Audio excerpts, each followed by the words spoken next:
ঢাকা বিশ্ববিদ্যালয়ের লাইফটা আমার লাইফকে ধ্বংস করছে। এটা ঢাকা বিশ্ববিদ্যালয়ের দোষ না, এটা ফ্যাসিবাদের কারণে।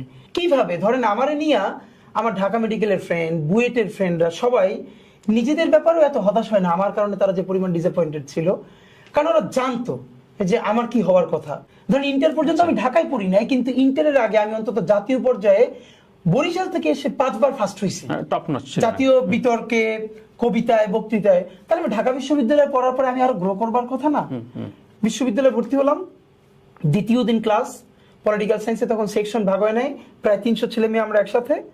আমাদের একজন ফ্যাকাল্টি, উনি বিভিন্ন প্রশ্ন করতেছে, তো আমাকে একটা জিজ্ঞেস করলো, আমি উঠে বললাম একটা শব্দের উচ্চারণ ইংলিশ, আমি শুদ্ধ করে বললাম। উনি উঠেই বললো, মোল্লা মুন্সি ভুল বলছি, এসব করা যাবে না, টুপি পরি, জামা পাজামা পরি, এবং এটা নিয়ে আমার কোনো দ্বিধা নাই। দেখেন, এইটা আমি সোয়াব মনে করি না, আমি মনে করি কালচারাল আইডেন্টিটি। আমি দ্রুত পকেট ডিকশনারিটা বের করে শব্দটা আবার বের করলাম এবং দেখলাম আমি যেটা বলেছি এক্স্যাক্টলি ফনেটিক ডেসক্রিপশন ওটাই লেখা।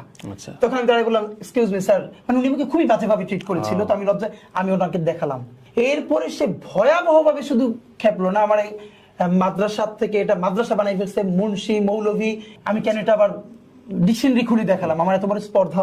এবং আপনি ভাবেন একটা ইউনিভার্সিটির ছেলের সেকেন্ড ক্লাস, এত ছেলে মেয়ে নতুন, আমি কাউকে চিনি না, আমাকে সবার সামনে তুলে দিয়ে বললো এবং বলে I will hell your life, কোনোদিন যেন আমার সামনের বেঞ্চে না দেখি।